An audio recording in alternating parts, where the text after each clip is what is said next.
Assalamualaikum warahmatullahi wabarakatuh.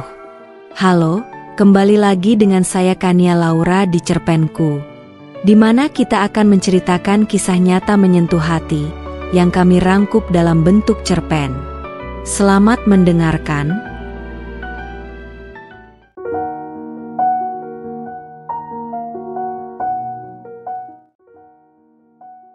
Suamiku selalu pulang larut malam. Aku pun mulai curiga. 2 bulan kemudian aku menemukan KTP ibuku ada di tas kerjanya. Aku syok saat tahu semua rahasia mereka ternyata.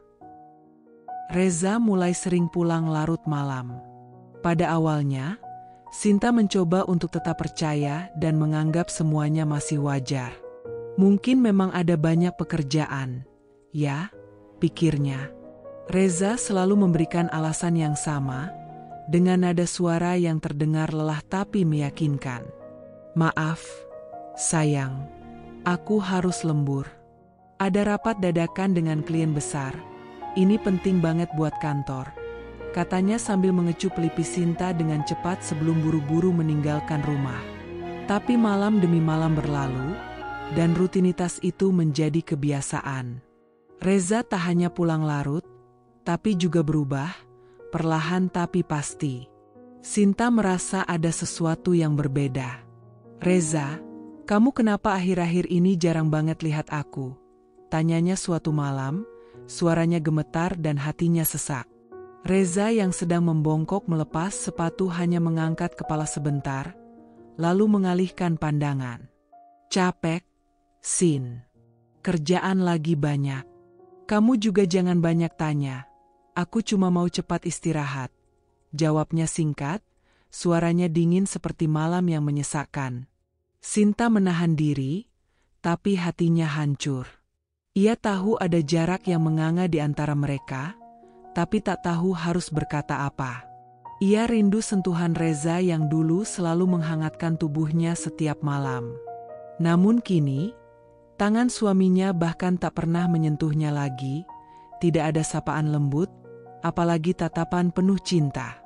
Tatapan Reza seolah sudah berubah menjadi cermin kosong, tanpa kehidupan, tanpa harapan.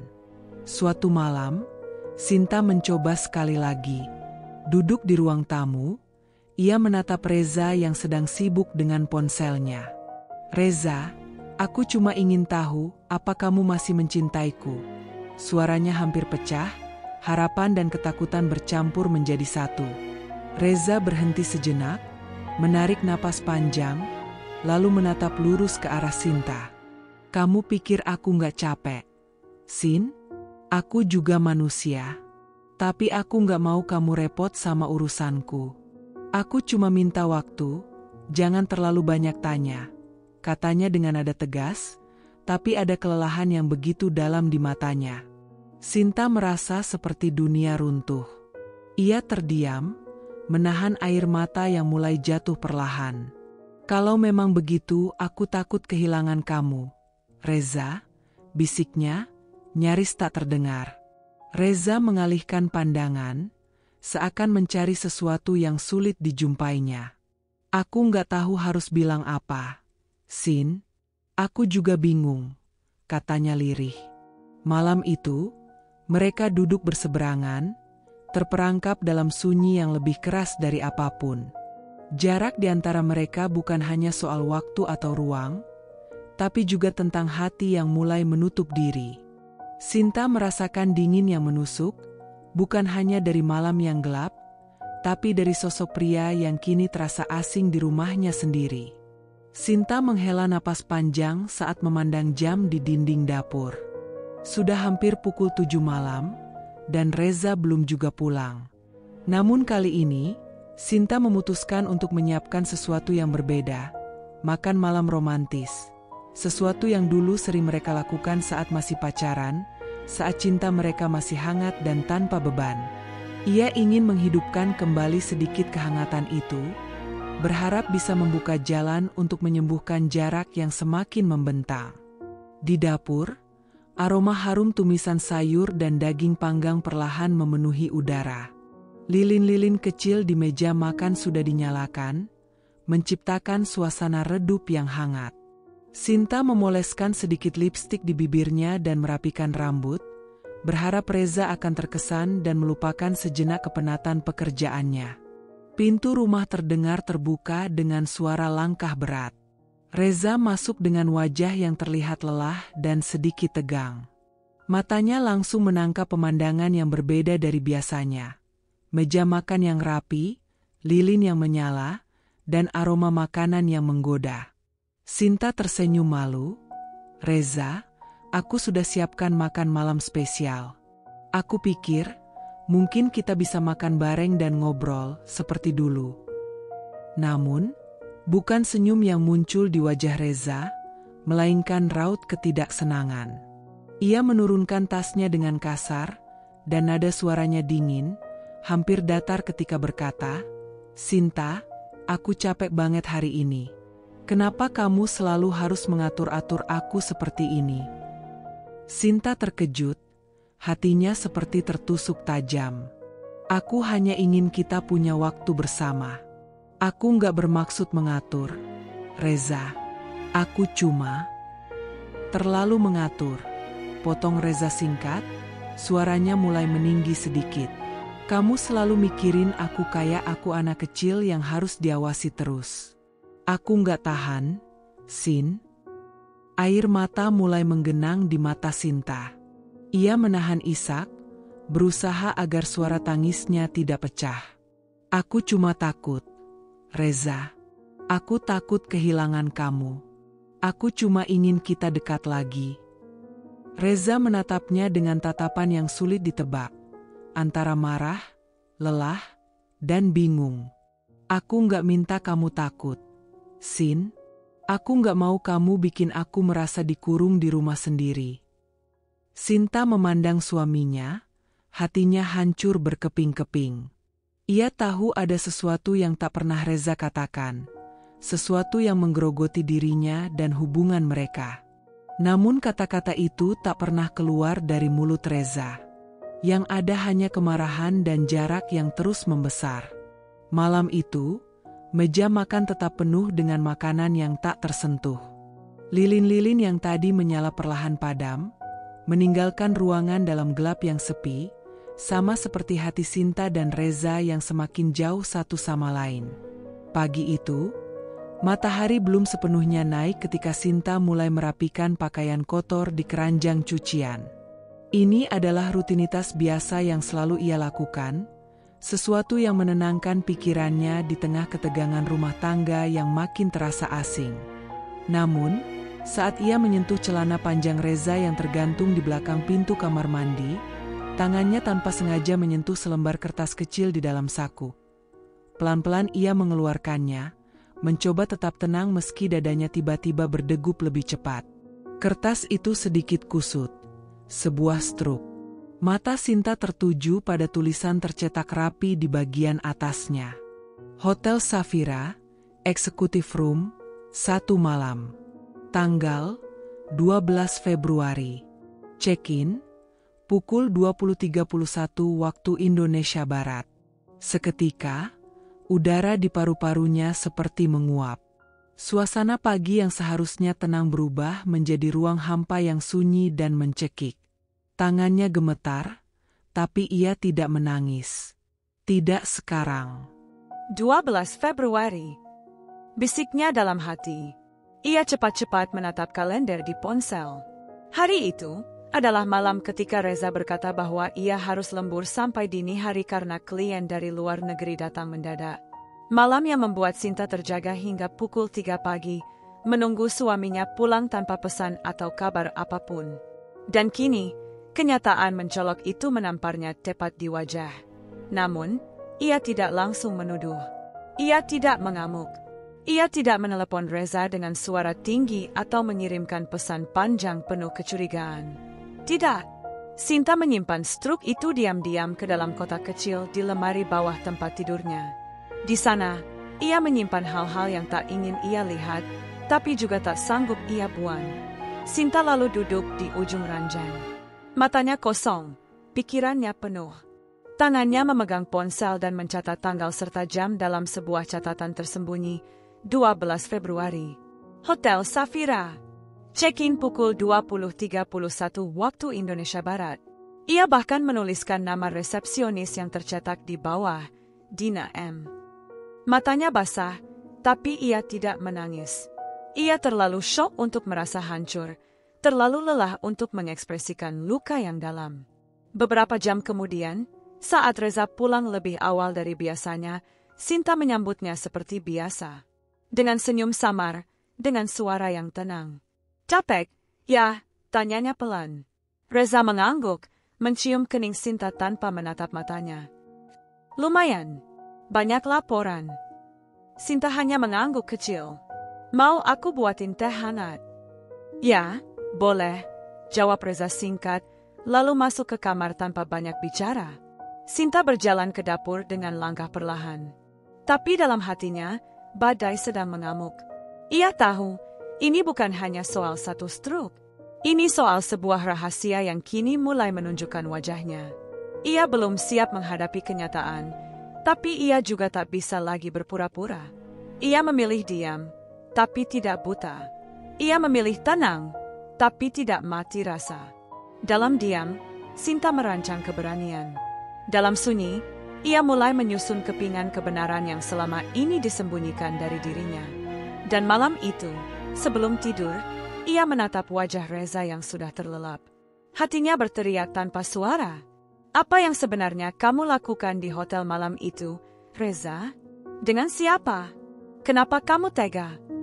Hari itu, hujan turun pelan sejak pagi.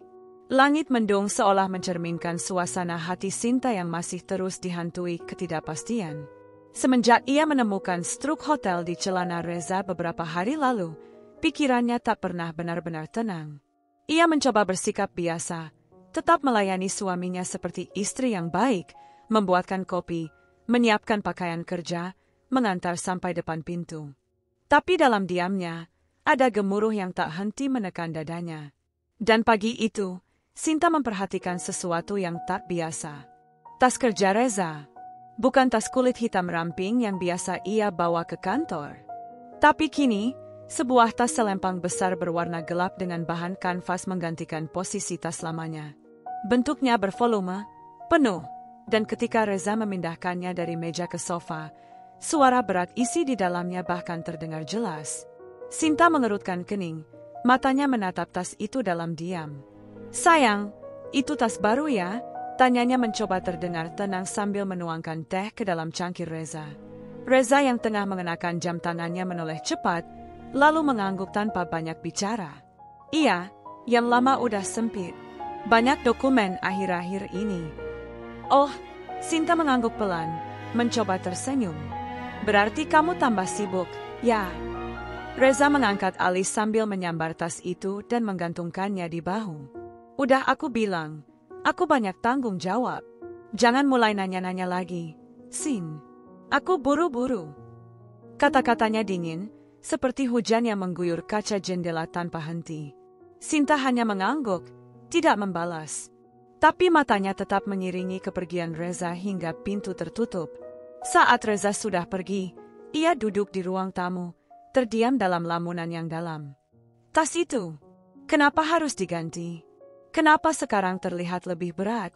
Apa benar hanya berisi dokumen kantor? Kecurigaan itu membakar pikirannya, tapi bersamaan dengan itu, rasa takut mengunci langkahnya. Ia berdiri, lalu melangkah ke kamar, membuka lemari, dan menatap tas kerja Reza yang lama yang kini tergeletak di pojok. Kosong. Tak ada lagi jejak kertas atau alat tulis. Semua sudah dipindahkan. Di sore harinya, ketika Reza belum pulang dan rumah benar-benar sepi, Sinta berjalan ke sudut ruang tamu. Di sana, ia melihat kembali tas baru Reza yang sempat ditinggal karena terburu-buru. Matanya tertuju pada resleting utama yang tampak mengembung. Jari-jarinya nyaris menyentuh tali penutup tas itu, nyaris. Tapi ia urungkan, ia menarik napas dalam, lalu mundur selangkah. "Aku istrimu. Tapi kenapa aku seperti penyusup di rumahku sendiri?" bisiknya lirih pada diri sendiri. "Kenapa aku takut menyentuh tas suamiku?" Ia berjalan kembali ke dapur, namun dalam hati ia menyimpan satu lagi tanda tanya yang belum terjawab. Dan di dalam tas itu, entah apa isinya, tersimpan rahasia yang belum siap ia hadapi. Malamnya, saat Reza pulang dan menaruh tas di kursi, Sinta hanya memandangnya diam-diam dari dapur. Tak ada keberanian untuk bertanya, tak ada kekuatan untuk menuduh. Namun dalam hatinya, ia tahu, ketika seseorang mulai menyembunyikan sesuatu, mereka juga perlahan mulai meninggalkanmu. Bukan hanya secara fisik, tapi juga secara batin. Pagi itu, langit tampak kelabu. Gerimis turun perlahan, menyapu kaca jendela dengan ritme yang lambat namun konsisten, seperti irama duka yang enggan reda. Sinta duduk di meja makan, sendirian. Cangkir teh yang ia buat sejak 1 jam lalu sudah dingin, uapnya telah lama menghilang. Tapi tangannya tetap menggenggam cangkir itu erat, seakan mengandalkannya sebagai satu-satunya penghangat yang tersisa dalam hidupnya. Hari itu terasa berat, bukan karena tubuhnya lelah, tapi karena pikirannya tak pernah benar-benar tenang sejak beberapa minggu terakhir. Rumah tangganya bersama Reza perlahan berubah menjadi panggung bisu, tempat 2 orang saling berpapasan tanpa benar-benar bertemu. Kata-kata mereka tak lagi hangat, tatapan mereka tak lagi menyatu. Ponselnya yang tergeletak di atas meja tiba-tiba bergetar. Getaran kecil itu terasa seperti hentakan besar di dalam dadanya. Nama, Marlina Mama, muncul di layar. Hatinya langsung mencelos. Dengan cepat ia mengangkat panggilan itu. "Halo, Emma? Kenapa, Emma?" Suara ibunya terdengar serak dan tergesa dari seberang. "Sinta, maaf ya, Mama ganggu. Tapi, atap rumah bocor. Nah, bocor besar. Airnya masuk sampai ke ruang tamu. Kasur Mama sampai basah kuyup. Semalam Mama nggak bisa tidur." Sinta terdiam. Ucapannya tertahan di tenggorokan. Wajahnya mendadak pucat. "Atap, bocor lagi, Emma." Suaranya pelan, nyaris berbisik. "Tapi, maaf, Emma. Bulan lalu kan aku udah kirim uang buat perbaikan? Waktu itu Mama bilang tukangnya udah datang." Ada jeda hening. Lalu suara ibunya terdengar semakin berat. "Iya, sayang. Mama tahu. Tapi ternyata tukangnya cuma ganti bagian kecil. Mereka bilang bagian lain masih kuat. Mama juga nggak paham. Sekarang malah roboh pas hujan gede tadi malam." Sinta memejamkan mata, menahan luapan emosi yang mulai mendesak dari dada. Napasnya berat. Ia menatap ke arah jendela, menyaksikan air hujan yang menetes di kaca, membentuk jalur-jalur tak beraturan, seperti hatinya yang mulai retak perlahan. "Berarti Mama belum bayar semua ke tukang?" Tanyanya hati-hati. Meski dalam hati ia sudah tahu jawabannya. Mama cuma bayar separuh. Sisanya, Mama pakai buat beli obat. Waktu itu Mama sakit kepala terus. Sinta, nggak tega minta lagi ke kamu. Sinta menunduk. Matanya mulai basah. Rasa bersalah, kecewa, dan sedih berkumpul jadi satu. Ia merasa seperti anak yang gagal. Gagal melindungi ibunya. Gagal menjadi sandaran satu-satunya bagi perempuan tua yang sudah membesarkannya seorang diri. "Mama, maaf ya," ucapnya lirih, menahan isak yang hampir pecah. "Maaf Sinta nggak cek lagi. Sinta pikir semua udah selesai." "Kamu jangan minta maaf, Nak. Mama yang salah nggak cerita dari awal. Tapi Mama bingung mau minta tolong ke siapa lagi." Sinta buru-buru mengangguk meski ibunya tak bisa melihatnya. "Jangan bilang gitu, Emma. Mama tenang aja. Hari ini juga aku kirim. Tapi Mama janji ya, kali ini benar-benar perbaiki semua. Jangan tanggung-tanggung." "Iya, Nak. Terima kasih ya. Maaf ya. Maaf Mama masih jadi beban kamu." Tangis Sinta akhirnya pecah. Tapi ia berusaha menjawab dengan suara yang tetap lembut. "Mama bukan beban. Jangan pernah bilang begitu. Aku justru yang sering merasa gagal jadi anak Mama." Setelah menutup telepon, Sinta terdiam lama. Ia menatap saldo rekening di ponselnya. Uang yang tersisa tak banyak. Sebagian besar gajinya bulan ini sudah habis untuk keperluan rumah, cicilan, dan entah apa lagi yang dikeluarkan Reza. Tapi ia tahu, ia tidak punya pilihan. Ibunya butuh bantuan, dan ia tak tega membiarkannya tidur dalam rumah yang bocor dan basah. Dengan tangan gemetar, ia mengetik jumlah transfer dan mengirimkan uang yang tersisa. Detik itu juga, perasaan pahit menyelimuti dadanya.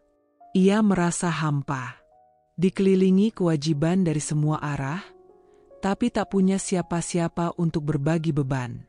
Reza bahkan tak pernah bertanya tentang ibunya. Tak pernah tahu berapa banyak yang ia kirim, berapa banyak yang ia korbankan. Yang Reza tahu hanyalah urusan kantor, pekerjaan, dan entah siapa lagi yang kini mengisi waktunya. Sinta duduk kembali di meja makan, memeluk lututnya, menatap hujan yang masih turun di luar sana. Aku anak dari seorang ibu tua yang tidur di rumah bocor, dan istri dari seorang suami yang mungkin sudah tidur di pelukan wanita lain. Hari kelima sejak transfer itu. 5 hari yang terasa seperti 5 tahun dalam batin Sinta. 5 hari sejak ia terakhir mendengar suara ibunya. Suara lembut yang biasanya selalu menenangkan, walau sekadar menyapanya lewat pesan suara. Tapi kini, yang ia dengar hanya suara mesin otomatis. Nomor yang Anda tuju sedang tidak aktif atau berada di luar jangkauan. Sinta menatap layar ponselnya yang redup. Jemarinya gemetar. Ia kembali mencoba menelpon, kali ini untuk keempat kalinya pagi ini. Tapi jawabannya tetap sama, hampa, dingin, dan menyesakkan. Ia menarik napas dalam, berusaha menenangkan degup jantung yang sejak tadi tak teratur. Namun hatinya tak bisa dibohongi. Ada sesuatu yang mengganggu. Sesuatu yang ganjil, yang pelan-pelan tumbuh menjadi ketakutan yang tak bisa ia redam. Ia bergumam pelan sambil berdiri, berjalan mondar-mandir di ruang keluarga. Enggak biasanya mama begini, paling enggak, biasanya mama kirim pesan. Bilang, terima kasih. Atau sekadar, udah mama terima.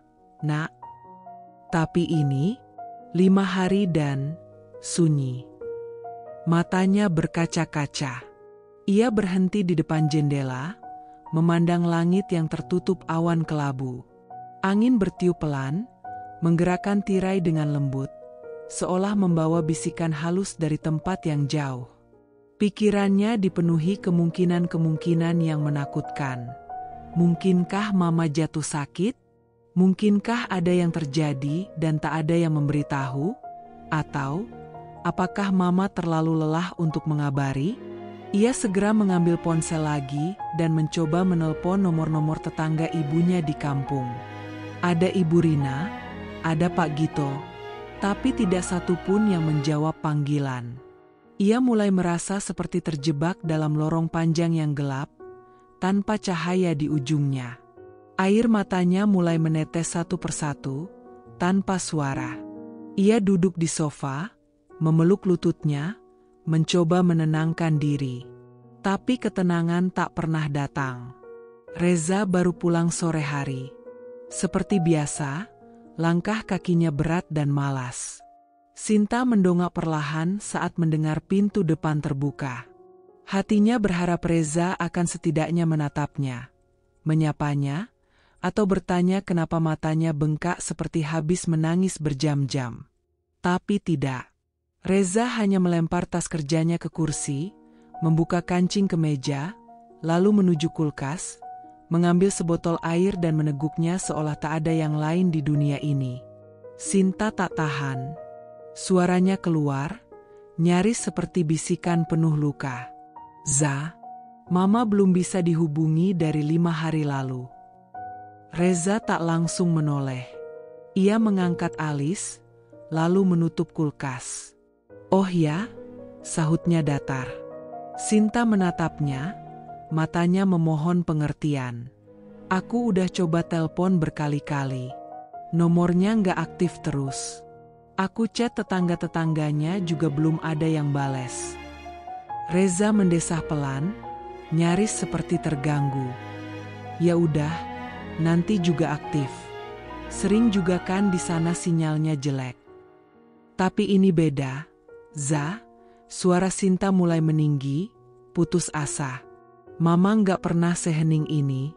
Biasanya kalaupun nomornya mati, dia bakal pinjem HP tetangga. Tapi sekarang, sama sekali nggak ada kabar. Aku takut.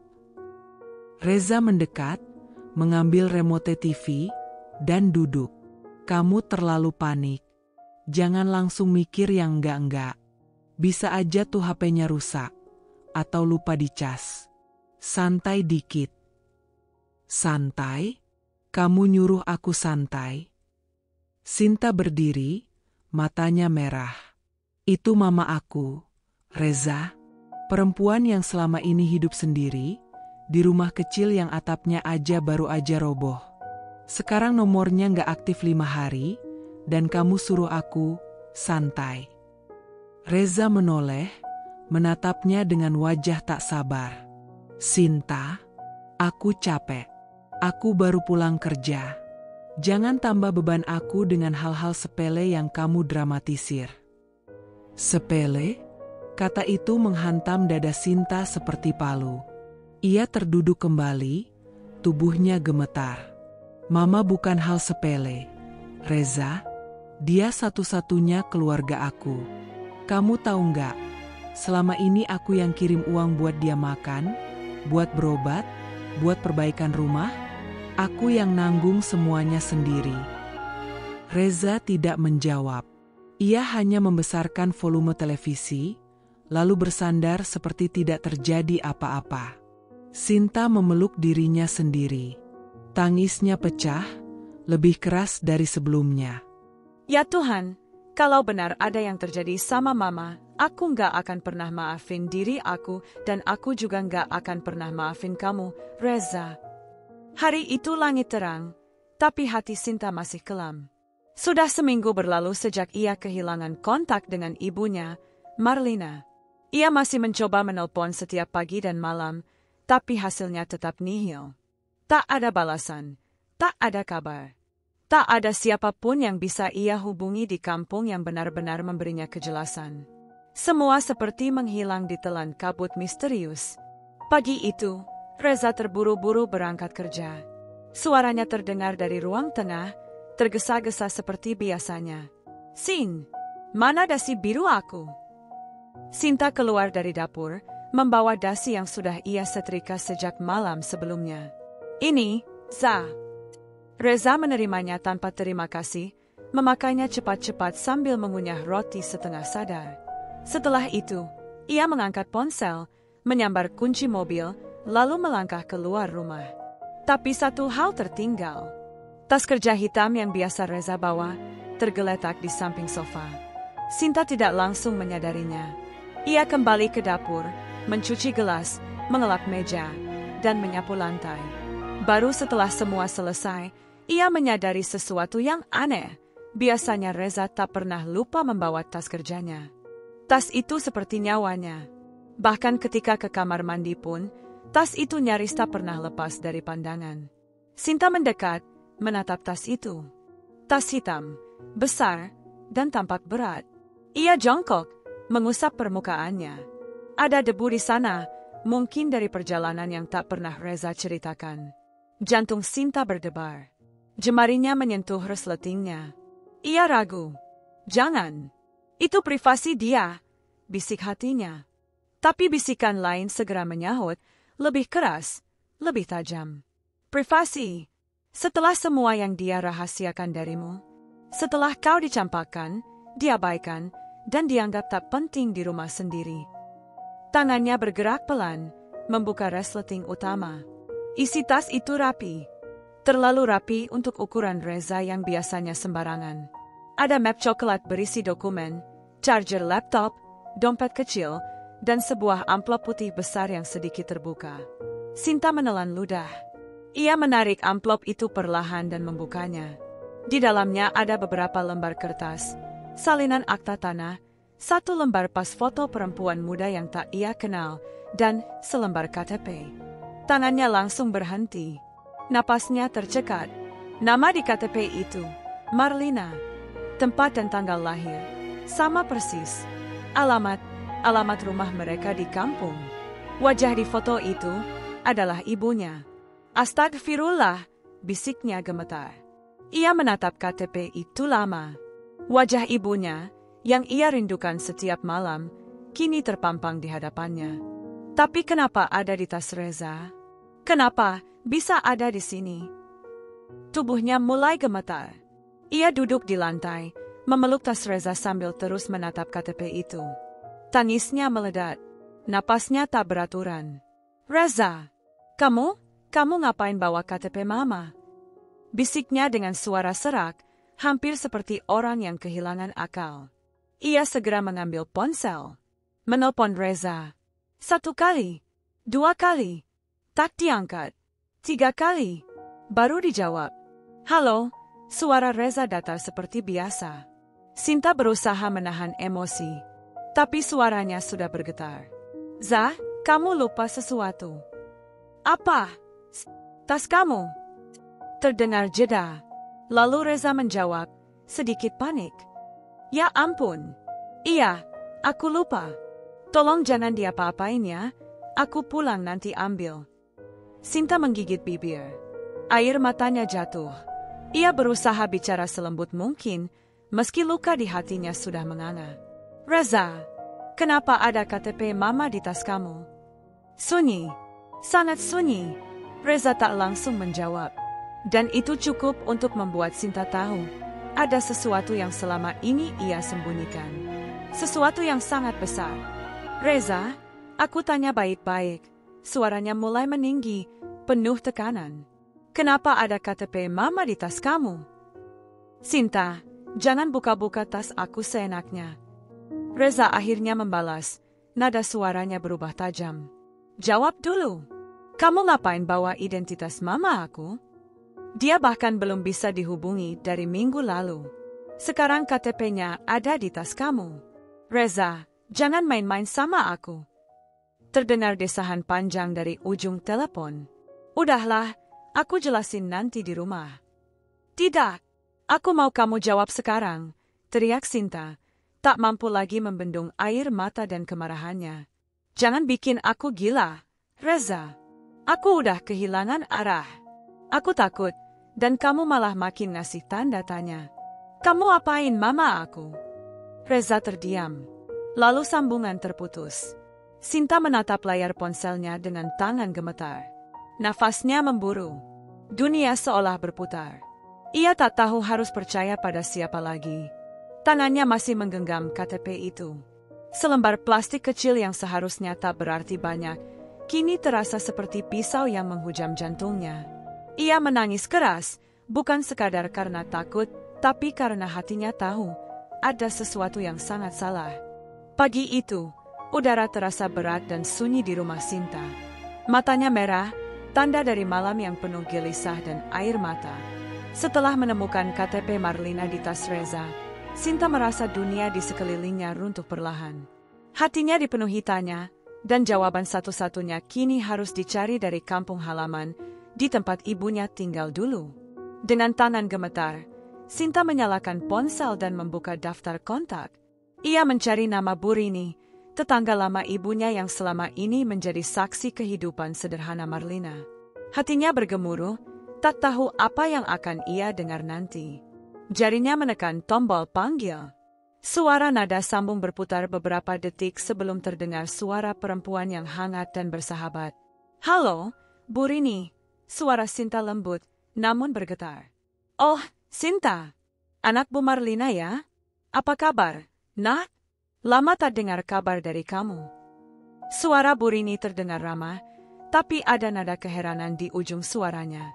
Sinta menarik napas dalam-dalam, berusaha menjaga nada bicaranya tetap ringan, seolah tak ingin membuat Burini curiga.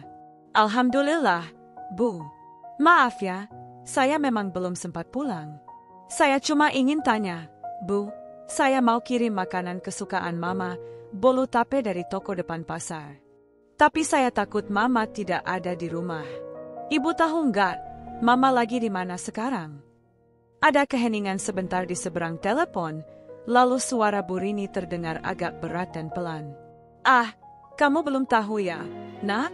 Bu Marlina itu sudah pindah sejak 2 bulan lalu." Sinta terdiam, suara itu membuatnya seketika lumpuh. "Pindah? Kemana, Bu?" Suaranya menurun, seakan takut mendengar jawaban. Katanya ikut tinggal sama anak angkatnya di kota. Nah, kami juga kaget waktu dengar kabar itu. Tapi katanya sih, Bu Marlina senang karena anak angkat itu baik hati dan sudah dianggap seperti keluarga sendiri. Sinta merasakan jantungnya berdegup sangat kencang, hampir seperti mau meledak. "Anak angkat? Apa Bu Marlina nggak bilang ke kamu soal itu, Bu?" "Tidak, Nak. Dia cuma bilang dia pergi untuk ikut sama anak angkatnya. Kami kira kamu yang jemput waktu itu. Tapi kalau kamu tidak tahu, ini jadi aneh, ya." Sinta menghela napas panjang, air matanya jatuh tanpa bisa ia tahan lagi. "Bu, Ibu tahu alamat anak angkat itu? Saya ingin ke sana." "Maaf ya, Nak. Dia tidak kasih alamat lengkap. Yang kami tahu cuma di kota. Rumah mama kamu sudah lama kosong dan digembok setelah beliau pergi. Kami semua berharap kabar baik, tapi sampai sekarang belum ada berita apa-apa lagi." Sinta terdiam, tubuhnya seolah melemas. Ia menggenggam erat ponselnya, menatap kosong ke depan. "Terima kasih, Bu Rini. Terima kasih banyak sudah memberitahu saya." Sama-sama, Nak. Jaga dirimu baik-baik ya. Semoga kamu cepat dapat kabar baik. Setelah menutup telepon, Sinta terduduk lemas di kursi makan. Hatinya berontak, pikirannya berkecamuk tak karuan. 2 bulan lalu Mama pergi.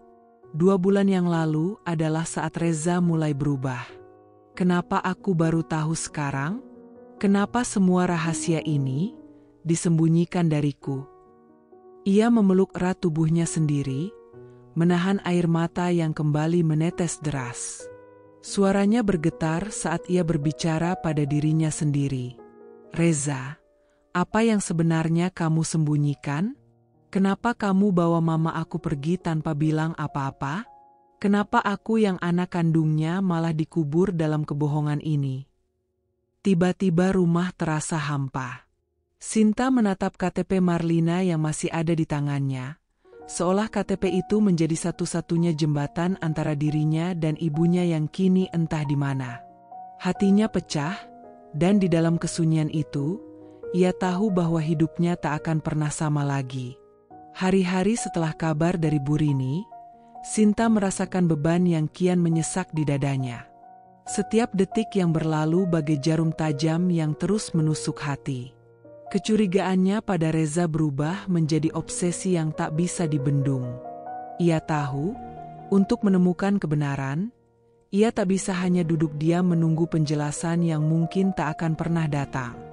Dengan berat hati, Sinta memutuskan melakukan sesuatu yang selama ini ia hindari. Menyewa seorang detektif bayangan. Pria yang ahli dalam menyusup tanpa jejak, mengintai tanpa diketahui. Sinta mengumpulkan sedikit tabungannya, lalu mengontak seseorang yang dikenalnya lewat teman lama, seorang pria bernama Arif, yang katanya punya keahlian luar biasa dalam mengungkap rahasia tersembunyi. "Pak Arif, tolong saya. Saya harus tahu apa yang sebenarnya dilakukan suami saya." Suara Sinta penuh harap tapi juga ketakutan saat berbicara di telepon. Arif menjawab dengan tenang, "Tenang saja, Bu Sinta. Saya akan mulai pantau gerak-geriknya. Saya akan kirim laporan harian." Malam-malam pun berlalu tanpa istirahat bagi Sinta. Hatinya berdegup kencang setiap menerima pesan dari Arif. Kemudian datanglah laporan pertama yang membuatnya nyaris pingsan. "Pak, di mana dia?" tanya Sinta tak sabar lewat telepon. "Ibu, target sudah bergerak. Dia baru saja masuk ke sebuah apartemen mewah di pusat kota. Tempat itu terlihat mahal, sistem keamanan lengkap. Kami perkirakan dia berkunjung ke seseorang yang sangat penting buat dia." Sinta menelan ludah, Suaranya bergetar. Siapa? Siapa yang dia temui? Beberapa hari kemudian, Arif mengirimkan bukti foto dan video tersembunyi. Sinta menatap layar ponselnya dengan mata membelalak. Reza keluar dari gedung apartemen itu, tapi yang membuatnya hancur adalah saat pria itu masuk ke dalam apartemen milik seorang wanita parubaya. Wajahnya terlihat familiar. Sinta mengenali wanita itu seketika, jantungnya seperti berhenti berdetak. Itu Mama. Ia tidak bisa menahan air matanya yang mengalir deras. Di sana, dalam apartemen mewah itu, Marlina, ibunya sendiri, hidup jauh dari kampung yang sederhana, bukan dengan anak kandungnya, tapi bersama suaminya. Sinta menggenggam ponsel kuat-kuat, suaranya pecah ketika berbicara pada Arif. "Pak, apa ada bukti lain? Apakah Mama tinggal di sana? Dan kenapa Reza merahasiakan ini semua dari aku?" Arif menghela napas. "Ibu, ini baru permulaan. Saya akan terus pantau dan kumpulkan bukti lebih lengkap." Sinta menatap ke jendela, matanya kosong tapi hatinya terbakar oleh amarah dan rasa dikhianati. Ia tahu, kini ia harus mempersiapkan diri untuk menghadapi badai yang lebih besar. "Reza, aku akan menemukan semua jawaban. Dan kau tak akan bisa lari lagi." Malam itu, udara di dalam rumah terasa begitu sunyi dan berat. Sinta duduk terpaku di ruang tamu, hatinya bergetar penuh waspada menunggu detak jam yang terus berdetak menuju malam larut. Suara langkah kaki di halaman membuat dadanya berdegup lebih kencang. Pintu depan terbuka perlahan, dan sosok Reza muncul, menyelinap masuk dengan langkah yang tergesa-gesa, seperti menyembunyikan sesuatu. Sinta pura-pura terlelap di kamar, tubuhnya berbaring namun pikirannya bekerja tanpa henti. Ketika Reza masuk kamar mandi, suara air mengalir deras terdengar, menandakan ia sedang mandi. Inilah saat yang ditunggu Sinta untuk melakukan sesuatu yang selama ini ia ragu-ragu. Dengan tangan gemetar, ia meraih ponsel Reza yang tergeletak di meja samping tempat tidur. Sebuah ponsel yang jarang terkunci karena Reza biasanya sangat berhati-hati. Tapi malam ini, layar ponsel itu terbuka begitu saja. Jantung Sinta berdegup seolah mau meledak. Ia membuka aplikasi pesan, menahan napas. Baris-baris chat langsung menari di depan matanya. Kata-kata rayuan yang manis, seakan-akan membuat hatinya teriris tajam. "Sayang, kamu cantik banget malam ini. Gak sabar pengen ketemu," tulis pesan itu, dengan emotikon yang membuat Sinta ingin menjerit. Lalu foto-foto yang tidak seharusnya ia lihat. Gambar-gambar vulgar, intim, tak pernah ia bayangkan ada dalam kehidupan rumah tangganya yang selama ini terasa hangat.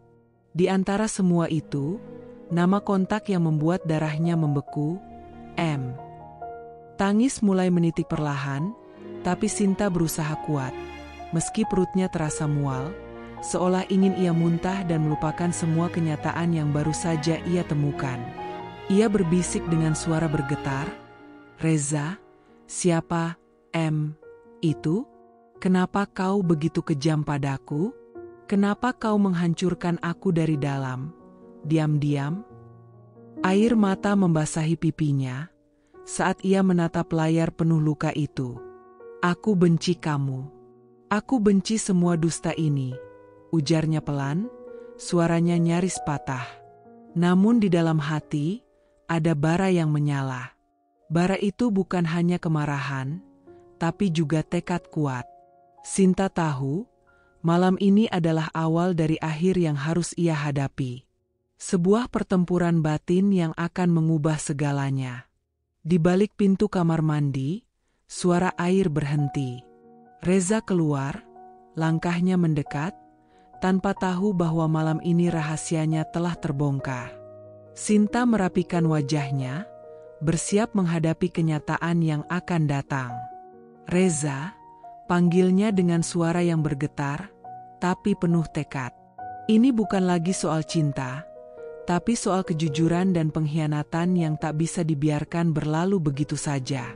Sinta duduk di tepi ranjang dengan tangan gemetar memegang selembar surat yang baru saja ia temukan di dalam tas kerja Reza. Surat itu terlihat lusuh, warnanya sedikit pudar, tapi tulisannya masih jelas terbaca. Wajah Sinta berubah dari bingung menjadi semakin tegang saat matanya menelusuri setiap huruf demi huruf. Ia mengenali gaya tulisan itu. Sebuah kenangan masa kecil yang membekas dalam ingatannya, tulisan tangan Marlina, ibunya sendiri. Sinta pernah berjam-jam memandang huruf-huruf yang sama saat Marlina mengajari menulis, saat Marlina menulis surat untuk ayahnya dulu, atau sekadar mencatat daftar belanja di rumah. Semua detil itu terbawa kembali, menguak luka lama yang selama ini terkubur rapat. Dengan napas tertahan, Sinta meraih sebuah buku harian tua milik Marlina yang tersimpan di dalam lemari kecil. Ia membuka halaman-halaman berdebu itu dan membandingkan tulisan di dalamnya dengan surat cinta yang di tangannya. Satu persatu huruf-huruf itu persis sama, seperti cap yang tak pernah berubah meski waktu berlalu. Matanya mulai berkaca-kaca. Suara dalam hatinya mulai pecah, tak mampu lagi menahan gelombang emosi yang menumpuk. Apa maksud semua ini, Mama? Suaranya bergetar. Tangannya gemetar menahan air mata. Kenapa surat ini ada di tas Reza? Kenapa kau menulis kata-kata mesra ini untuk suamiku?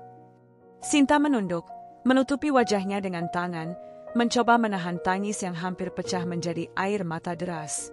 Hati ini sakit, Mama. Aku merasa dikhianati, tapi aku juga takut untuk tahu jawabannya. Kau ibuku, tapi aku merasa seperti orang asing dalam hidup ini. Di ruangan yang sunyi, suara langkah kaki dari lorong membuat Sinta terkejut.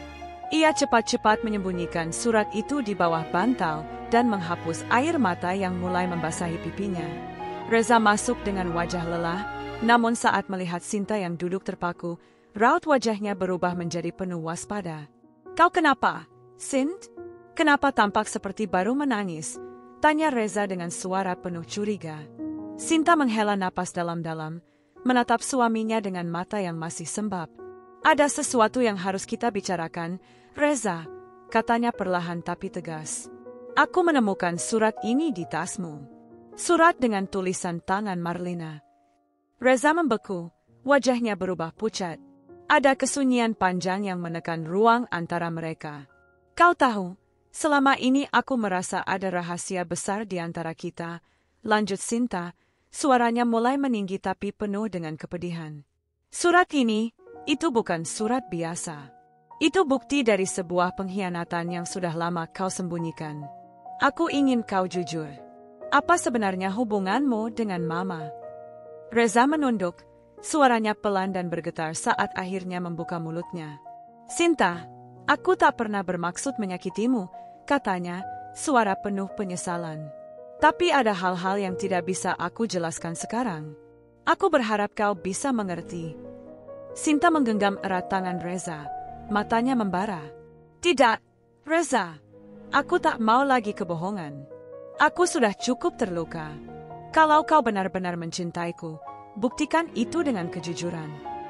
Malam itu, ruang itu dipenuhi oleh luka yang tak terucap dan harapan yang tergantung di ujung kata.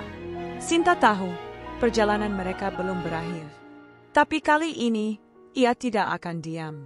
Ia siap melawan segala rahasia yang selama ini membuat hatinya terpenjara. Sinta duduk termenung di kursi jati yang baru dibelinya, memandangi jendela apartemen kecil itu. Kota malam terlihat gemerlap, tapi di dalam dirinya hanya ada kehampaan yang pekat. Seolah ia berjalan di antara dua dunia, dunia yang diketahui orang lain sebagai istri sempurna, yang penuh senyum dan perhatian, dan dunia yang hanya ia tahu sendiri, tempat luka dan pengkhianatan bersemayam dalam-dalam. Rasanya seperti mati hidup. Setiap kali ia melihat wajah Reza, hatinya remuk. Namun, di balik semua itu, Sinta tahu ia harus bertahan. Ia tidak bisa langsung meledak atau menyerah pada kesedihan. Jika ia sampai runtuh sekarang, maka semua akan hancur begitu saja. Maka, dengan tekad baja yang tak terlihat, ia menyewa sebuah apartemen di pinggiran kota. Tempat itu menjadi benteng rahasia, tempat ia melarikan diri ketika dunia terlalu berat untuk ditanggung. Di sana, tanpa pengawasan, ia bisa menangis, meratapi kenyataan, dan, yang paling penting, merancang rencana untuk masa depannya. Saat malam tiba, suara deru air yang keluar dari shower di rumah lama menandakan Reza sedang mandi. Sinta berdiri di depan cermin apartemennya, menatap bayangan dirinya sendiri. Wajah yang dulu penuh cinta kini tertutupi oleh kelelahan dan ketegangan yang tak berkesudahan. Ia menarik napas panjang, kemudian berkata pelan pada dirinya sendiri, "Sinta, kau harus kuat. Kau harus bertahan untuk dirimu, untuk masa depanmu. Jangan biarkan dia tahu apa yang kau rasakan. Pura-puralah. Jadilah istri yang sempurna, setidaknya untuk sekarang." Keesokan harinya, Sinta mengenakan gaun cantik dan merias wajahnya dengan penuh rapi. Ketika Reza pulang, ia menyambutnya dengan senyum hangat yang penuh kepura-puraan. "Selamat pulang, sayang," ucapnya dengan suara lembut, matanya berusaha menahan rasa sakit. Reza menatapnya sebentar, lalu membalas dengan suara datar, "Terima kasih, Sint." Di dalam hati, Sinta berbisik, "Kalau kau tahu apa yang aku simpan, pasti kau tidak akan bisa berdiri di hadapanku seperti ini." Malam itu, saat Reza terlelap, Sinta duduk di balik tirai jendela, menatap bintang-bintang yang seolah memberi harapan. Ia mengeluarkan buku catatan kecil, lalu mulai mencatat nama-nama, tanggal, dan rencana yang harus ia jalankan. Tiba-tiba, telepon di meja berdering. Sinta mengangkatnya dengan hati-hati. Suara Arif, detektif bayangannya, terdengar dari seberang. "Bu Sinta, saya dapat info baru tentang Reza. Kita harus segera bertemu dan bicara." Sinta menggenggam telepon lebih erat. Suaranya bergetar, tapi penuh tekad. "Aku siap, Pak Arif. Aku tak akan diam lebih lama." Ia menutup telepon dan menatap langit-langit apartemen. Dalam keheningan itu, ia merasakan sebuah kekuatan baru tumbuh di dalam dirinya, sebuah janji untuk bangkit dan menuntut keadilan. Meski hati terasa mati hidup, Sinta tahu ia masih hidup untuk melawan. Malam itu, di balik keremangan lampu ruang tamu, Sinta duduk dengan napas tertahan, matanya terpaku pada layar kecil monitor yang menampilkan rekaman kamera tersembunyi yang baru saja dipasangnya di sudut ruangan. Jantungnya berdegup kencang, campur aduk antara takut dan penasaran. Selama berhari-hari, ia berusaha mengumpulkan bukti, merangkai kepingan-kepingan puzzle yang selama ini mengganggu pikirannya. Malam ini, ia sengaja menginap di luar kota dengan alasan urusan kantor, sebuah pura-pura yang harus ia jalankan dengan sempurna agar tidak menimbulkan kecurigaan. Namun di balik itu, setiap detik di rumahnya, ia tahu akan terekam dan disimpan sebagai saksi bisu pengkhianatan yang mungkin segera terungkap. Di layar monitor, sesosok pria membuka pintu rumah dengan gerakan hati-hati, membawa seorang wanita paruh baya yang tidak lain adalah Marlina, ibunya sendiri. Reza menggendong tas besar, langkahnya pelan, penuh rahasia. Marlina terlihat lelah, namun ada sesuatu di matanya yang membuat Sinta seakan merasakan dinginnya pengkhianatan itu merayap masuk ke tulang sumsum. Reza mengantar Marlina masuk ke kamar mereka, pintu kamar tertutup rapat. Sinta menahan napas, matanya tak mau berkedip. Kamera merekam setiap detik saat Marlina dan Reza berbicara dalam bisik yang tidak terdengar jelas dari monitor. Namun dari ekspresi wajah mereka, Sinta tahu pembicaraan itu bukan sekadar basa-basi. Reza kemudian berbaring di tempat tidur, Marlina duduk di kursi di sudut kamar. Mereka tampak seperti pasangan yang terbiasa berbagi rahasia dan kebohongan. Sinta memejamkan mata, air mata mengalir tanpa suara. Rasa sakit yang menggerogoti hatinya begitu dalam, namun di balik itu, ada tekad kuat yang membara. "Ini bukti, Reza," bisiknya dengan suara serak. "Ini akhir dari kebohonganmu." Malam itu, di apartemen jauh dari rumah, Sinta menatap layar monitor dengan mata penuh kemarahan dan kesedihan, bersiap menghadapi badai yang selama ini menanti. Pintu kantor pengacara tertutup perlahan di belakang Sinta saat ia melangkah masuk dengan langkah yang berat namun penuh tekad. Udara dingin ruang itu seolah menyentuh kulitnya yang mulai dingin oleh kepedihan yang terus membelit hati. Tas hitam yang digenggam erat di tangannya seperti beban yang tak hanya berisi dokumen, melainkan seluruh hidupnya yang sedang diuji. Di depan meja besar berwarna kayu tua itu, duduk seorang pria parubaya dengan sorot mata tajam namun penuh pengertian. Ia mengangkat alis, menatap Sinta dengan cermat, membaca gejolak yang tersembunyi di balik wajah yang berusaha tegar itu. "Silakan duduk, Bu Sinta. Saya sudah menunggu kedatangan Ibu," ucapnya dengan suara lembut, mengundang Sinta untuk duduk di kursi yang telah disediakan. Sinta mengambil napas dalam-dalam, berusaha menahan gelombang emosi yang ingin meledak. Ia duduk dengan sikap tegas, matanya menatap lurus ke mata pengacara. "Terima kasih, Pak," katanya pelan namun penuh arti. "Saya datang bukan untuk mengadu, tapi untuk mengambil langkah yang tepat, dan paling penting, adil. Saya tidak mau bertindak gegabah. Tapi saya sudah tidak sanggup lagi hidup dalam kebohongan dan pengkhianatan." Pengacara itu mengangguk pelan, kemudian mengulurkan tangannya. "Apa bukti yang Ibu miliki? Dan apa yang Ibu harapkan dari proses hukum ini?" Dengan tangan gemetar tapi pasti, Sinta membuka tas hitamnya dan mengeluarkan satu persatu berkas. Foto, surat cinta, printout chat, dan sebuah flash disk kecil. Semua ini adalah bukti perselingkuhan suami saya dengan ibunya sendiri, Marlina. Bukti ini kuat dan jelas. Saya ingin pembalasan yang bukan sekadar sakit hati, tapi juga sah di mata hukum. Saya ingin keadilan. Pengacara itu mengambil flash disk dan membuka laptop di mejanya. Dengan fokus, ia menonton sebagian rekaman video yang telah diambil oleh Sinta. Matanya yang tajam memperhatikan detail demi detail, lalu ia menatap kembali ke arah Sinta. Ini sangat kuat, Bu. Bukti seperti ini bisa menjadi dasar yang kokoh untuk tuntutan hukum," ujarnya dengan nada serius. "Namun, kasus ini sangat sensitif. Karena menyangkut keluarga, kita harus berhati-hati merancang strategi. Kita tidak bisa asal menyerang tanpa rencana, atau justru akan merugikan Ibu sendiri." Sinta menunduk, menatap tangannya yang tergenggam di atas meja. "Saya tahu, Pak. Saya juga takut. Tapi saya tidak bisa terus-terusan menahan luka ini. Saya ingin membangun hidup baru tanpa bayang-bayang kebohongan ini." Ia menatap pengacara dengan mata penuh harap dan sedikit getir. "Bisakah saya benar-benar mendapatkan keadilan? Apakah hukum bisa membela saya?"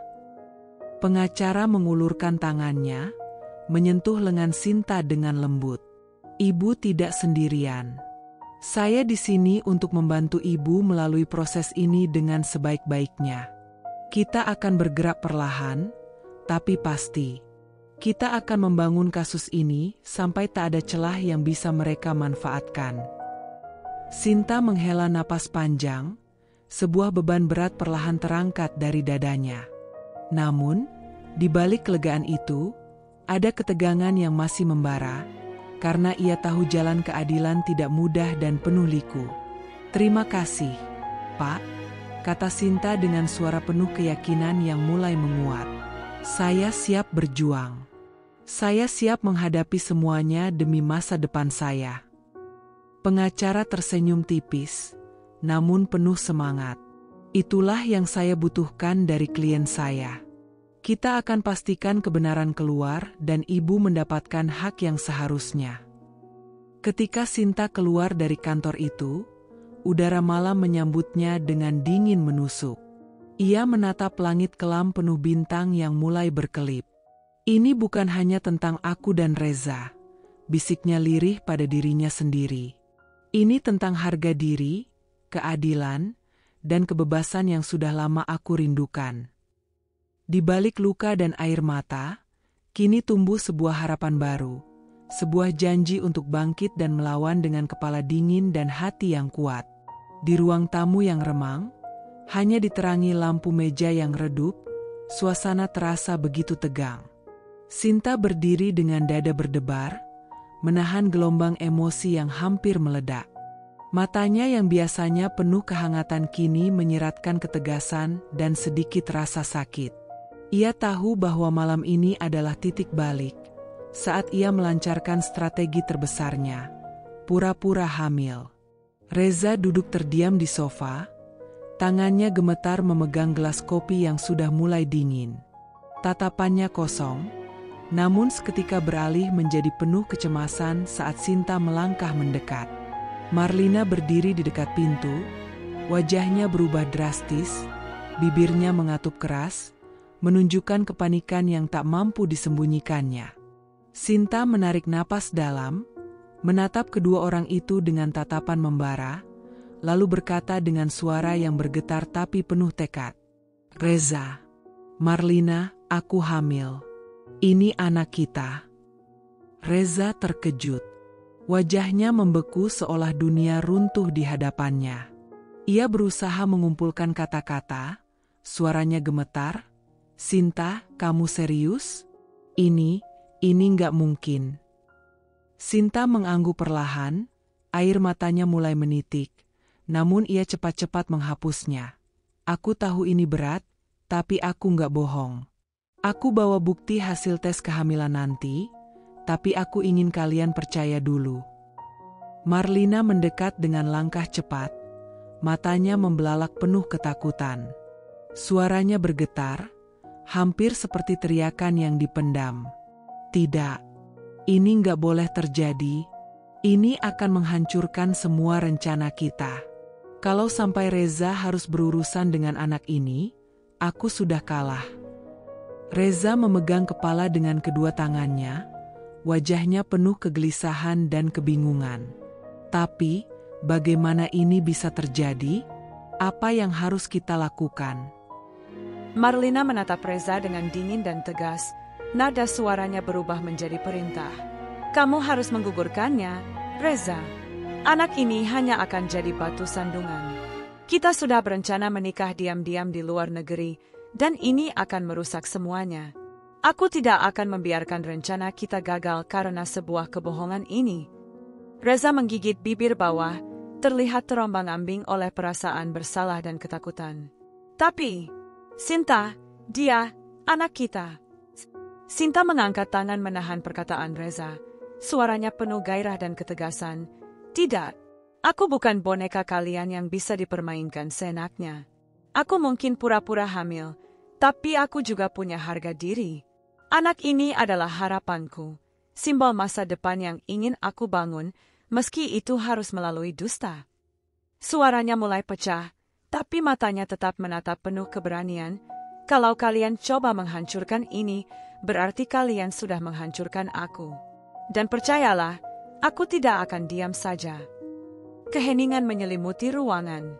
Marlina menatap Sinta dengan mata penuh kebencian, seolah ingin melahapnya hidup-hidup.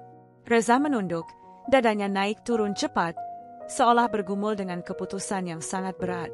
Sinta merasakan air mata mulai tumpah, tapi kali ini bukan air mata lemah. Ini adalah air mata pemberontakan dan kekuatan yang lahir dari rasa sakit yang terlalu dalam. "Ini bukan tentang siapa yang benar atau salah," kata Sinta lirih. "Ini tentang aku yang berjuang untuk bertahan dan melindungi diri sendiri. Aku bukan korban. Aku adalah pejuang." Di saat itu, Marlina membalikkan badan dengan kasar dan melangkah pergi, meninggalkan Reza yang masih terdiam terpaku. Reza menatap Sinta, napasnya berat. "Apa yang kamu inginkan sebenarnya, Sinta?" Sinta berjalan pelan mendekati pintu keluar, menoleh sesaat dengan mata yang berkilat. "Aku ingin kalian merasakan sakit yang sama seperti yang aku rasakan. Aku ingin keadilan, dan aku akan memperjuangkannya sampai akhir." Dengan itu, ia melangkah keluar, meninggalkan Reza yang terdiam dalam keputusasaan dan Marlina yang penuh kemarahan di belakangnya. Sinta duduk di sudut ruang tamu, lampu gantung yang redup menyinari meja kayu di depannya. Di tangan kirinya tergeletak tumpukan undangan yang baru saja dicetak, dengan desain yang cantik dan kata-kata yang tampak manis, penuh kehangatan. Ulang tahun pernikahan ke-6 Reza Sinta. Namun di balik kata-kata itu, tersimpan rencana yang jauh dari manis. Matanya memandang undangan itu dengan campuran perasaan, getir, marah, sekaligus penuh tekad. Setelah berbulan-bulan merasakan luka dan pengkhianatan yang terus menggerogoti hatinya, kini Sinta bersiap melancarkan sebuah manuver yang tak terduga. Nanti mereka semua akan datang, bisiknya pelan pada dirinya sendiri, keluarga besar Reza, teman-teman kantornya, bahkan tetangga yang selama ini hanya tahu senyum manisku. Semua akan tahu. Semua akan melihat sisi Reza yang sebenarnya. Ia menghela napas panjang, lalu menatap layar ponselnya dengan jari yang gemetar tapi pasti mulai mengetik pesan undangan, satu demi satu. Kami mengundang Anda untuk hadir di perayaan ulang tahun pernikahan kami yang ke-6, begitu tulisnya dengan rapi. Acara ini akan menjadi momen kebahagiaan dan kehangatan bersama keluarga dan sahabat. Hatinya terasa berdebar tak karuan. Di satu sisi, ia takut akan kegagalan. Tapi lebih dari itu, ada api yang membara, keinginan kuat untuk membalikkan keadaan dan memperlihatkan semua kepalsuan yang selama ini bersembunyi dalam bayang-bayang. Keesokan harinya, Sinta duduk di ruang tamu dengan segelas teh hangat, menunggu reaksi pertama dari Reza yang sudah mulai tampak gelisah. Ketika Reza melihat undangan itu, wajahnya berubah drastis. Wajah pria yang selama ini menyembunyikan sesuatu kini terlihat ketakutan. "Ini, apa maksudnya, Sinta?" Suaranya bergetar, mencoba terdengar tenang tapi jelas panik menyelinap dalam nada bicaranya. Sinta menatapnya dalam-dalam, suaranya lembut namun berisi ancaman tersamar. "Kita akan merayakan ulang tahun pernikahan kita, Reza. Aku ingin semua orang tahu. Ini saatnya aku berdiri di depan semua yang selama ini kau tutupi." Reza menggeleng, napasnya tersengal. Kamu nggak tahu apa yang kamu lakukan. Jangan bawa masalah keluarga ini ke depan umum." Tapi Sinta hanya tersenyum tipis, menyimpan semua amarahnya di balik senyum itu. "Justru karena itulah aku lakukan ini. Karena aku sudah lelah hidup dalam bayang-bayang kebohonganmu. Ini bukan hanya soal kita, ini soal kebenaran." Marlina yang berdiri di belakang pintu, mendengar percakapan itu, wajahnya memucat. Matanya menyala penuh kemarahan dan ketakutan. "Reza, kamu harus hentikan ini. Jika undangan itu sampai ke keluargamu dan teman-teman kantor, semua rencana kita akan hancur." Reza menatap Marlina, wajahnya penuh konflik dan ketakutan. Aku harus bicara dengan Sinta lagi. Ini tidak boleh jadi bahan pembicaraan publik." Sinta melangkah maju, menatap keduanya dengan penuh keberanian. "Aku tidak akan diam. Ini adalah waktu untuk aku melawan. Dan aku akan buat kalian berdua membayar atas semua yang sudah kalian lakukan." Suasana berubah menjadi tegang dan penuh keteguhan. Malam itu, dengan undangan yang mulai menyebar, Sinta tahu bahwa hidupnya tidak akan pernah sama lagi. Tapi dia siap menghadapi segala konsekuensinya demi sebuah keadilan yang telah lama ia rindukan. Suasana ruang pertemuan itu awalnya dipenuhi tawa dan percakapan ringan. Lampu kristal berkilauan memantulkan cahaya hangat di seluruh ruangan yang dipenuhi keluarga besar, teman kantor, dan tetangga. Semua tamu tampak antusias menyambut undangan ulang tahun pernikahan yang ke-6, sebuah pesta yang tampak biasa, bahkan bahagia di permukaan.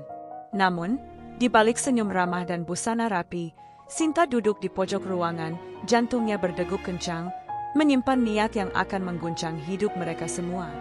Ketika lagu pelan berakhir, Sinta berdiri dengan langkah mantap, suara mikrofon di tangan menambah berat momen yang akan datang. "Terima kasih semua sudah datang." Suaranya bergetar sedikit, tapi penuh ketegasan. "Hari ini, aku ingin berbagi sesuatu yang selama ini aku simpan, sesuatu yang sangat penting." Tiba-tiba, layar besar di ujung ruangan menyala. Video hitam putih muncul, rekaman yang memperlihatkan Reza dan Marlina dalam pelukan mesra di sebuah kamar hotel mewah. Suara tawa dan bisikan mesra terdengar jelas, membuat udara seakan membeku. Para tamu mulai terdiam, beberapa saling bertukar pandang dengan ekspresi tercengang dan tak percaya. Ibunda Reza yang duduk di barisan depan tiba-tiba pucat, matanya melebar, lalu tubuhnya ambruk tanpa sadar ke lantai. Suara benturan membuat keributan kecil meletus.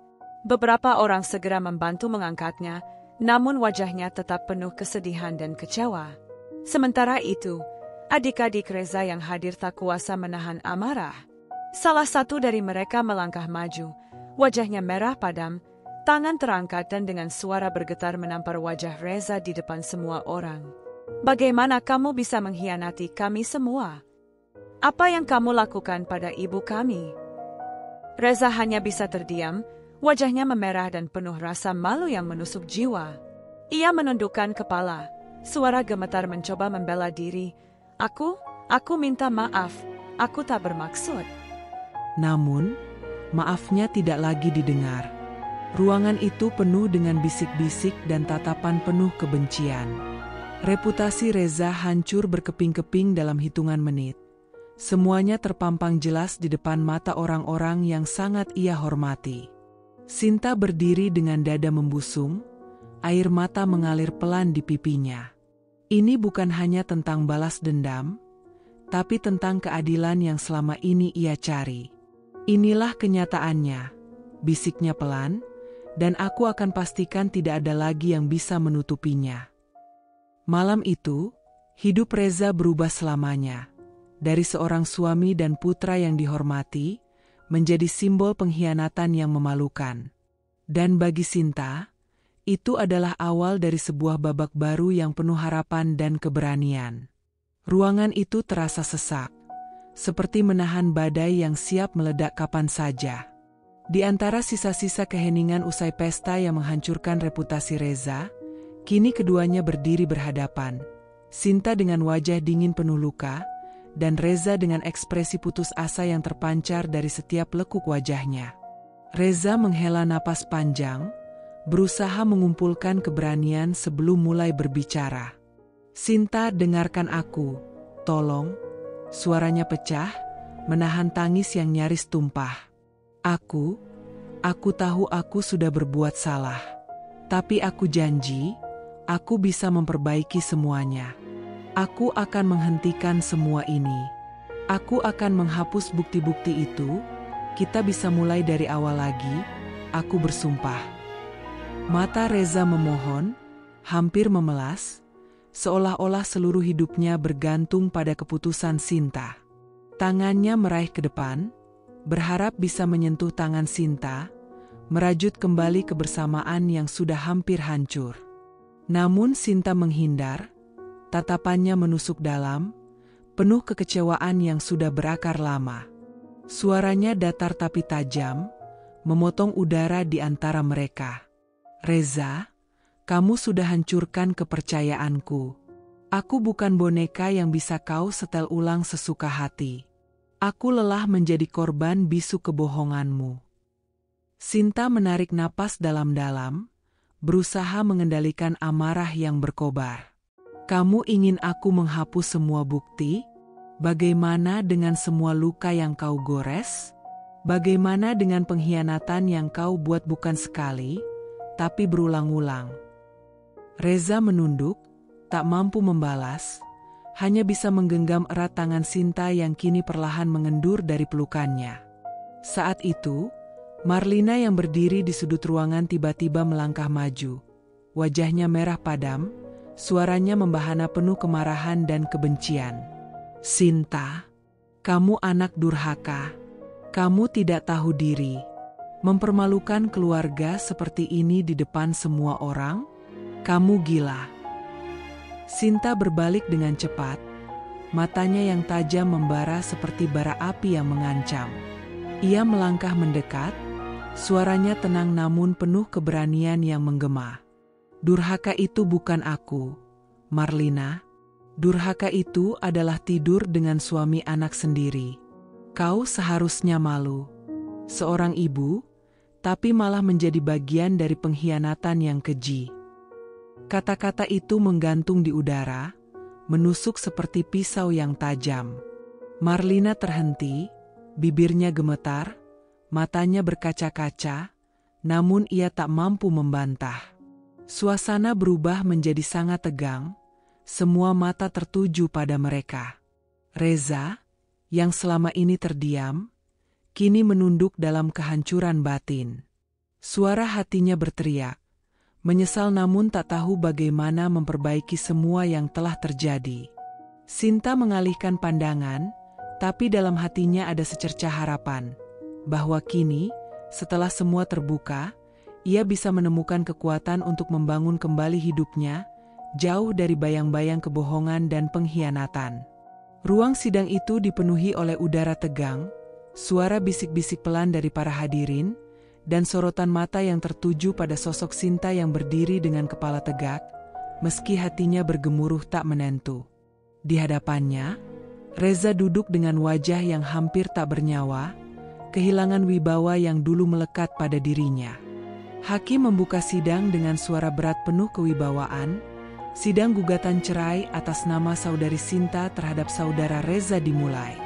Saudari, silakan jelaskan tuntutan Anda. Sinta menghela napas dalam-dalam, menahan gelombang emosi yang ingin meledak di dadanya. Matanya berkilat, tatapannya tajam menusuk ke arah suaminya yang dulu ia percayai. Yang mulia, saya menggugat cerai suami saya, Reza, atas dasar perselingkuhan dan pengkhianatan yang tak termaafkan. Bukti-bukti yang saya hadirkan adalah rekaman video, pesan-pesan mesra, dan surat cinta yang mengungkapkan hubungan terlarang mereka. Semua itu bukan sekadar pelanggaran hukum, tapi pengkhianatan moral terhadap institusi pernikahan kami. Reza mengangkat kepala, suaranya tercekat dan penuh penyesalan. Yang mulia, saya memohon kesempatan untuk memperbaiki kesalahan saya. Saya berjanji akan berubah. Hakim mengangkat tangan memberi isyarat agar Reza berhenti berbicara. Saudara Reza, sidang ini bukan tempat untuk janji. Kami akan melihat bukti-bukti yang ada. Sinta melangkah maju ke meja hakim, membuka map berisi bukti digital. Yang mulia, saya juga menuntut hak atas seluruh harta Gonogini, karena Reza telah mengkhianati kepercayaan saya dan merusak keluarga kami. Saya tidak ingin dia menikmati hasil dari pengkhianatan ini. Seorang pengacara dari pihak Reza mencoba membela. Yang mulia, klien saya meminta keringanan karena ada alasan pribadi yang mendalam. Hakim memotong dengan tegas, kami hanya mempertimbangkan bukti yang objektif dan fakta hukum. Emosi dan alasan pribadi bukan dasar dalam penentuan ini. Seluruh bukti diperiksa dengan teliti. Rekaman video yang menampilkan keintiman Reza dan Marlina diputar, membuat para hadirin bergemuruh dalam keheningan yang penuh arti. Pesan-pesan mesra yang tak terhitung jumlahnya dibaca dengan lantang oleh saksi ahli, sementara surat cinta dengan tulisan tangan Marlina diperlihatkan. Sinta berdiri kembali, air matanya mengalir perlahan, campuran antara luka dan kebebasan yang mulai ia rasakan. Yang mulia, saya mohon keadilan ditegakkan, bukan hanya untuk saya, tapi untuk semua wanita yang pernah menjadi korban pengkhianatan. Hakim menatap dalam-dalam ke arah Reza sebelum mengucapkan keputusan. Berdasarkan bukti yang telah disampaikan dan fakta hukum, gugatan cerai saudari Sinta diterima.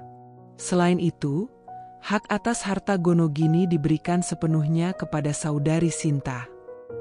Suasana ruang sidang pecah oleh bisik-bisik kagum dan simpati.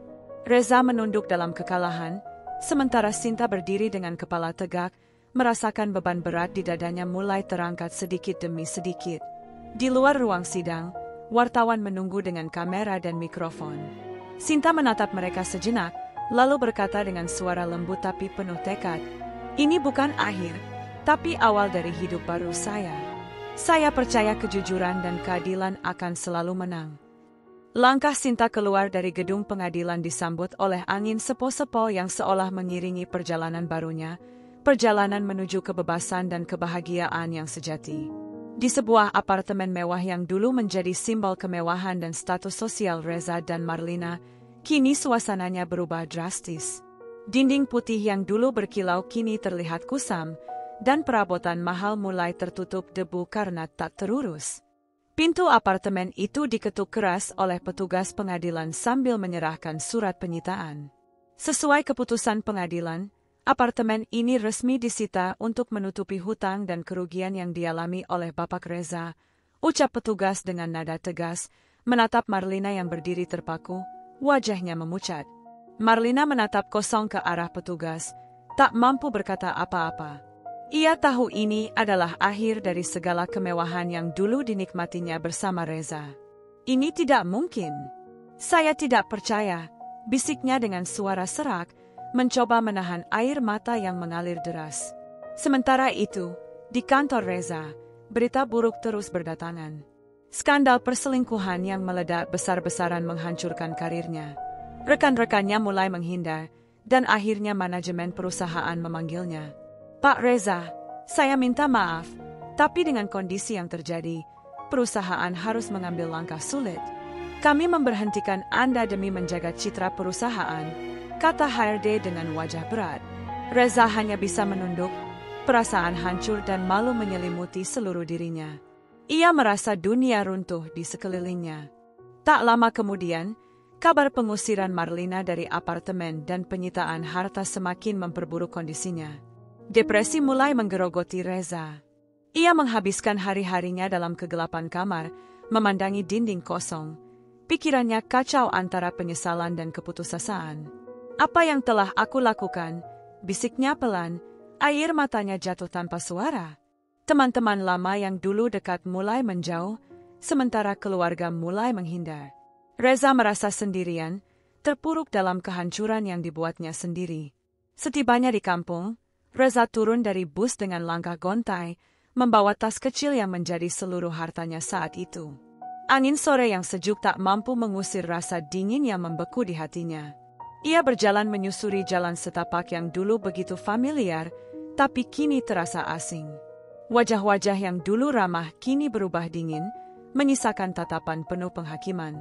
Seorang ibu paruh baya yang lewat berbisik pada temannya, "Itu Reza, si anak yang dulu sukses di kota, tapi sekarang bangkrut dan hancur karena skandal."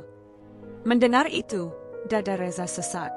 Apa aku benar-benar telah menjadi orang yang hina di mata mereka, pikirnya, air mata mulai menggenang di sudut matanya. Di rumah orang tuanya, yang sederhana namun penuh kenangan masa kecil, Reza disambut dengan sikap dingin. Ayahnya hanya mengangguk singkat, ibunya menunduk tanpa sepatah kata pun. "Reza, kamu pulang," suara ibunya terdengar pelan, tapi matanya merah seperti baru menangis. Reza mencoba tersenyum, meski pahit. "Iya, Bu. Aku butuh waktu untuk memperbaiki semuanya." Namun, di balik tutur kata itu, ia tahu jalan menuju pengampunan dan pembuktian diri akan sangat berat. Matahari sore itu merambat perlahan ke ufuk barat, menyisakan langit berwarna jingga keemasan yang seolah menjadi saksi bisu akan kejatuhan seorang pria yang dulu begitu gagah dan penuh percaya diri.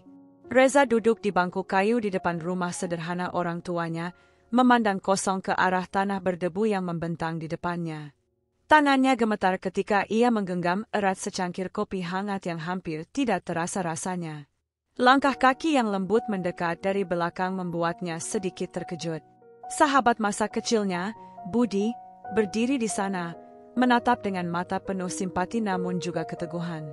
Ia duduk di samping Reza tanpa berkata apa-apa sejenak, membiarkan keheningan menyelimuti mereka berdua. "Reza," suara Budi berat, namun mengandung kehangatan yang mengalir ke dalam hati yang terluka. "Aku tahu kau merasa dunia ini hancur lebur di bawah kakimu.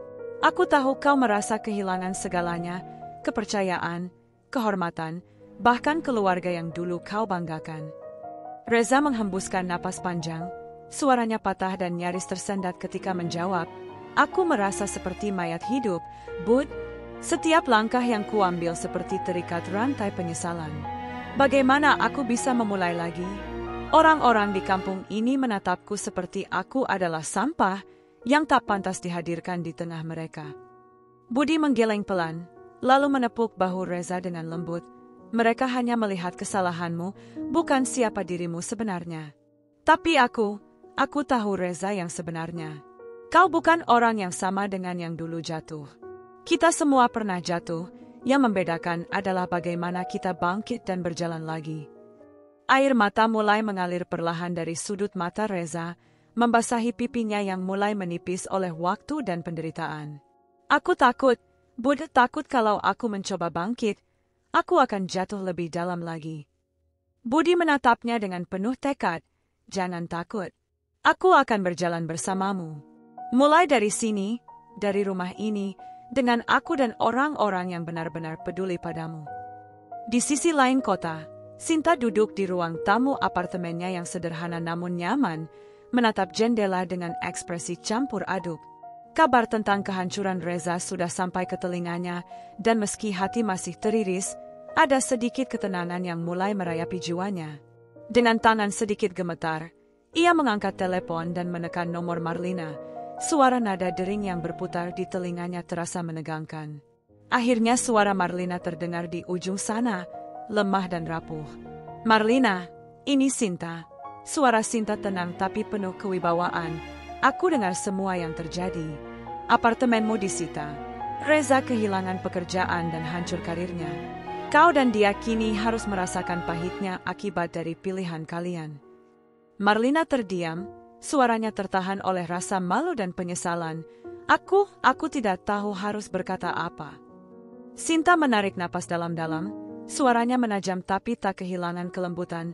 Marlina, kau harus tahu, kesetiaan bukan hanya soal kata-kata manis, tapi tentang kejujuran dan rasa hormat. Aku harap kalian belajar dari semua ini, dan aku akan menjalani hidupku dengan cara yang benar, jauh dari semua kebohongan dan pengkhianatan. Suasana di ujung telepon hening sejenak, lalu Marlina hanya bisa terisak pelan. Sinta menutup telepon dengan perlahan, tatapannya menusuk keluar jendela, seolah membayangkan masa depan yang jauh lebih terang dan penuh harapan daripada masa lalu yang baru saja ia tinggalkan. Malam itu, di sebuah kafe kecil yang hangat dan sederhana, Sinta duduk menunggu dengan tenang. Di tangannya, secarik surat yang sudah ia tulis dengan penuh pertimbangan. Reza tiba-tiba masuk, wajahnya masih menyisakan bekas kelelahan dan penyesalan. Mereka saling pandang. Rindu dan luka bercampur jadi satu. Sinta menghela napas. Suaranya lirih namun tegas. Reza, aku sudah berdamai dengan masa lalu. Aku sudah belajar melepaskan semua yang pernah kau hancurkan. Reza menunduk. Suara serak mengiringi kalimatnya. Sinta, aku minta maaf. Aku sadar aku telah merusak segalanya. Tapi aku ingin memperbaiki, bukan hanya untukku, tapi untuk kita. Sinta menggeleng pelan, tidak ada kita lagi, Reza. Aku telah memilih jalanku sendiri. Aku ingin kau bahagia, tapi bukan dengan aku. Reza menatap mata Sinta, mencoba menangkap sedikit harapan, tapi hanya mendapat ketegasan yang mengiris hati. Aku berharap kau menemukan kebahagiaan yang selama ini kita cari, walau itu bukan bersama-sama. Sinta tersenyum tipis. Terima kasih, Reza. Aku juga berharap kau menemukan damai yang kau cari. Mereka berpisah malam itu tanpa janji, tanpa kata-kata manis yang biasa. Tapi dalam keheningan itu, ada ketenangan yang tak bisa diukur dengan apapun. Sebuah akhir yang indah untuk bab yang penuh luka, dan awal yang baru untuk kehidupan yang lebih baik. Di balik keheningan malam yang mulai menyelimuti kota, Sinta melangkah pergi dengan kepala tegak dan hati yang mulai pulih. Setiap jejak kakinya di trotoar itu terasa berat, namun penuh makna, sebuah simbol keberanian untuk meninggalkan masa lalu yang penuh luka dan membuka lembaran baru dalam hidupnya. Ia tahu, perjalanan ini tak akan mudah, tapi kali ini ia berjalan dengan keyakinan yang tulus, bahwa kebahagiaan sejati bukan berasal dari seseorang yang menyakitinya, melainkan dari kekuatan dirinya sendiri. Sementara itu, Reza berdiri di jendela apartemennya yang sederhana, menatap langit malam yang luas dan gelap. Dalam kesendirian itu, Ia merenungi semua kesalahan yang pernah dibuat, serta pelajaran berharga yang pahit untuk diterima.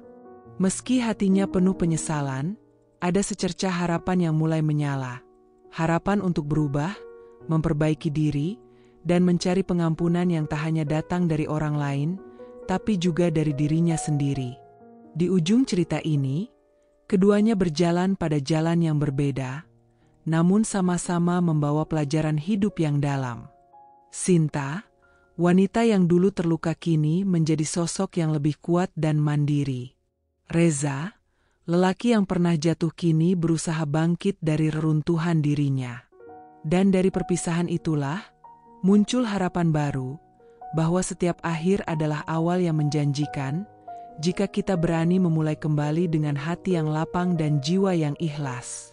Cerita mereka mungkin berakhir di sini, tapi hidup terus berlanjut, penuh dengan kemungkinan dan peluang untuk menemukan kebahagiaan yang sebenarnya.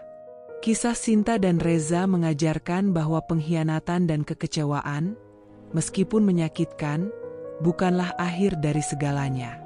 Dari luka terdalam sekalipun, seseorang masih bisa menemukan kekuatan untuk bangkit, berdamai dengan masa lalu, dan membangun kehidupan yang lebih baik. Keberanian untuk melepaskan bukan berarti menyerah, melainkan sebuah langkah penting menuju kebebasan dan kedamaian hati. Hubungan yang pernah retak karena ketidakjujuran mengingatkan kita akan pentingnya kepercayaan dan kesetiaan dalam sebuah ikatan. Namun, jika kepercayaan itu telah hilang, maka yang terbaik adalah berani melangkah maju tanpa menoleh ke belakang, demi kebaikan diri sendiri dan masa depan yang lebih cerah. Akhir cerita ini bukan hanya tentang perpisahan, tapi juga tentang awal baru, awal yang penuh harapan, pembelajaran, dan kesempatan untuk menjadi pribadi yang lebih baik, mandiri, dan bahagia.